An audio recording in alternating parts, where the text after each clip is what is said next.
Deep fake का मसला इन दिनों गंभीर होता जा रहा है। क्या होता है, आपकी ओरिजिनल वीडियो होती है, फोटो होती है, लेकिन उसी पर किसी और का चेहरा लगाकर ये प्रिटेंड कर दिया जाता है कि वो किसी व्यक्ति विशेष की तस्वीर है। और ऐसे में किसी की भी छवि धूमिल हो सकती है। हम वीडियोस में देखते हैं आवाज को एकदम बदल कर किसी और की आवाज लगा दिया जाता है, लेकिन चेहरा और स्टाइल वो किसी और का होता है। तो बहुत कंफ्यूजन हो रही है कि आखिर असली चेहरा कौन सा है, असली वीडियो कौन सी है। असली और नकली को समझना बहुत मुश्किल होता जा रहा है। नमस्कार, मैं हूं आपके साथ प्रियंका शर्मा। प्रधानमंत्री नरेंद्र मोदी ने भी इस विषय पर चिंता व्यक्त की है, एक नहीं, दो नहीं, बल्कि कई बार। आपको याद होगा, हाल ही में प्रधानमंत्री नरेंद्र मोदी की भी एक वीडियो हमने देखी थी जिसमें वो गरबा खेलते हुए दिख रहे थे कुछ महिलाओं के साथ, लेकिन उसमें वो पीएम मोदी नहीं थे। उसमें पीएम मोदी की तरह हूबहू दिखने वाला कोई और व्यक्ति था। दरअसल वो पेशे से व्यापारी है और उसने बताया था कि वो विदेश के किसी इवेंट में गया था। आर्टिफिशियल इंटेलिजेंस कैसे काम कर रहा है, डीप फेक क्या कर सकता है और कितना बड़ा संकट पैदा कर सकता है, और उसमें जो चाहे वो बना सकते हैं जी। मैंने अभी एक वीडियो देखा जिसमें मैं गरबे गा रहा हूं और मैं खुद भी देख रहा क्या बढ़िया बना है जबकि मैं स्कूल एज के बाद कभी मौका नहीं मिला मुझे। मैं स्कूल में बहुत अच्छा खेलता था, गरबे बहुत ही अच्छा खेलता था, लेकिन बाद में कभी मौका नहीं मिला। लेकिन अभी जैसे आज ही बनाया हुआ ऐसा वीडियो, ये आर्टिफिशियल इंटेलिजेंस की ताकत है कि उसने बना के रख दिया है और चल रहा है। और जो मुझे प्यार करते हैं वो भी इसको फॉरवर्ड कर रहे हैं मैं औरों का उदाहरण देना नहीं चाहता हूं, इसलिए मैंने दिया नहीं, मैंने अपना ही दिया। लेकिन एक चिंता का विषय है जी, हम आर्टिफिशियल इंटेलिजेंस, हम जैसी सोसाइटी जो विविधताओं से भरी है, जब पहले मूवी आते थे एक आध कहावत उस मूवी में आ जाए, आती थी चली जाती रही। आज एक आध कहावत आ जाए तो पूरी मूवी चलना बंद हो जाए, मुश्किल हो जाता है कि तुमने उस समाज का अपमान किया, वो किया, ढिकना किया। वो उसने अरबों खरबों करोड़ों रुपया कुछ भी खर्च किया, वो कोई पूछने वाला नहीं है। तुम जवाब दो तुमने क्या किया, ये हाल है। इस विषय को आगे बढ़ाने व्यक्ति चैट जीपीटी के लोग मिले थे, तो मैंने उनको कहा था कि जैसे सिगरेट पे आता है इट्स कैंसरस, पीना पीना पीना तुम्हारी मर्जी, लेकिन लिखा हुआ रहता है ये हेल्थ के लिए हैजार्ड है, ऐसा लिखा हुआ है। तो मैंने कहा तुम्हारा जो भी चैट जीपीटी का उपयोग करता है या कोई इस प्रकार से एआई का उपयोग करता है, तो वहां एक आना चाहिए, इट्स अ डीप फेक। फिर उसको देखें, आनंद करे, जो करना है करे, लेकिन उस पर आना चाहिए। तो उन्होंने कहा साहब मुझे भी बड़ी चिंता है कि ये मैंने कर तो दिया, लेकिन कैसे रुकेगा। तो एक बड़ा चिंता का विषय है। अब इस मामले को बहुत ही गंभीरता से लिया जा रहा है और गूगल ने भी बढ़ चढ़कर इसकी गंभीरता को समझते हुए एक कदम आगे बढ़ा दिया है। आपको बता दें, केंद्रीय मंत्री अश्विनी वैष्णव ने बाकायदा सोशल मीडिया प्लेटफॉर्म्स के लोगों के साथ एक मीटिंग की है और गंभीरता से कहा है कि आपको नियमों का पालन करना होगा। आप ये ध्यान रखें कि डीप फेक का अगर कोई भी व्यक्ति इस्तेमाल कर रहा है तो उसके लिए कुछ गाइडलाइंस हो। For all of us, we had recently issued notices to all the big social media platforms, asking them to take steps for identifying deepfakes, for removing those content. The social media platforms have responded; they are taking their actions, but we have told them to be more aggressive in this work.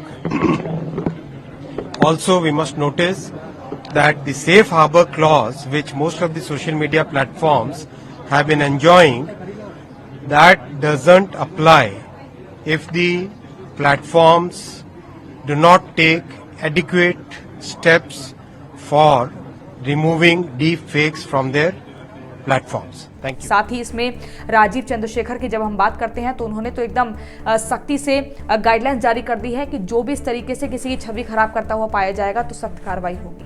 Prime Minister is very correct. He has absolutely flagged an issue that he has already flagged and repeatedly brought to the attention of the people of India, that while the internet is a tool of empowerment, while AI is a tool of empowerment and growth and innovation, we must not forget that there are people on the internet that use AI and use other forms of misinformation to cause harm. to cause chaos in society, to cause disorder, to incite violence. And deep fakes that are misinformation powered by AI is a very, very important, clear and present danger to the safety and trust of Indians who are using the internet. And we have already worked very hard and created the IT rules in April 2023.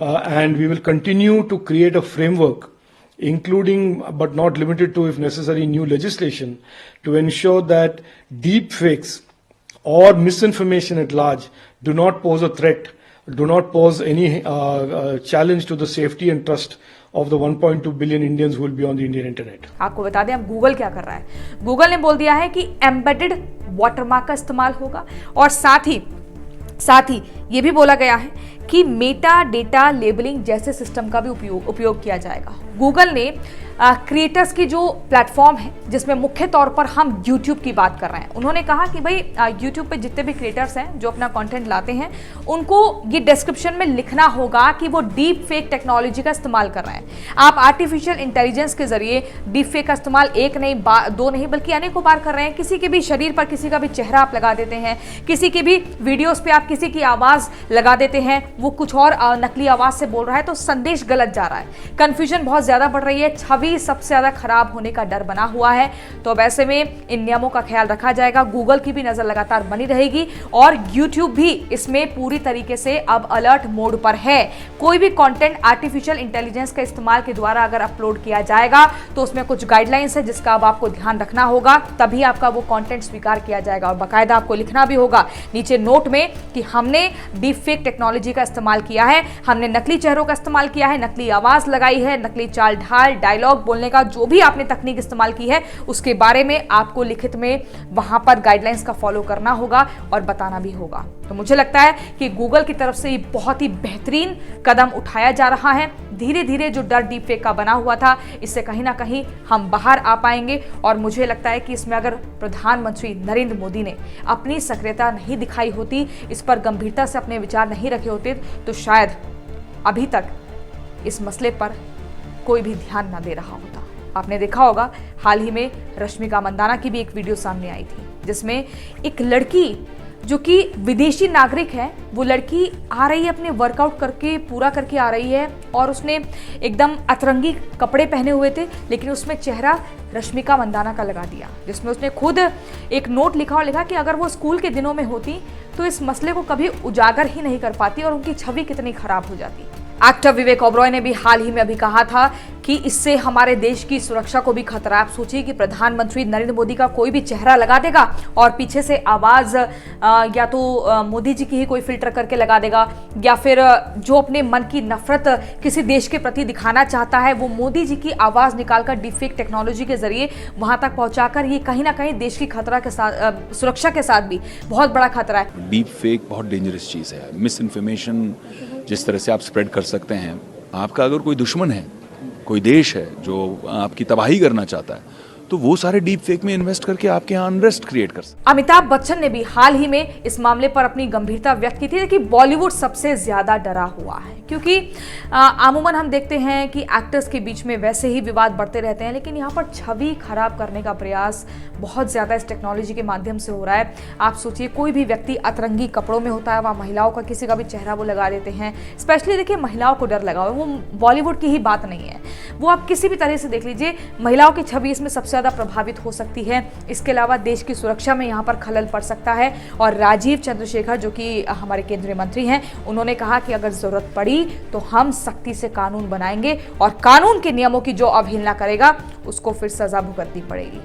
तो आप ध्यान रखिए इस deep fake technology का यानी कि artificial intelligence का इस्तेमाल सही तरीके से करिए, पॉजिटिविटी के साथ करिए, किसी की छवि खराब करने का प्रयास ना करें, देश की सुरक्षा में कोई गड़बड़ी ना हो इसका ख्याल रखें और किसी भी तरीके से कोई नेगेटिविटी ना ये फैलाए। इस मामले पर गंभीरता से हमारे देश की सरकार ने सोचा है, हमको और आपको भी सोचने की जरूरत है कि किसी की भी छवि को खराब करने का प्रयास इस टेक्नोलॉजी के माध्यम से तो बिल्कुल ना किया जाए। अगर ये वीडियो आपको अच्छी लगी हो तो अपने सभी साथियों तक दूर तक पहुंचा दीजिए और प्लीज हमारा रिपब्लिक भारत का डिजिटल प्लेटफॉर्म आप जरूर लाइक, शेयर और सब्सक्राइब कर लीजिए। धन्यवाद।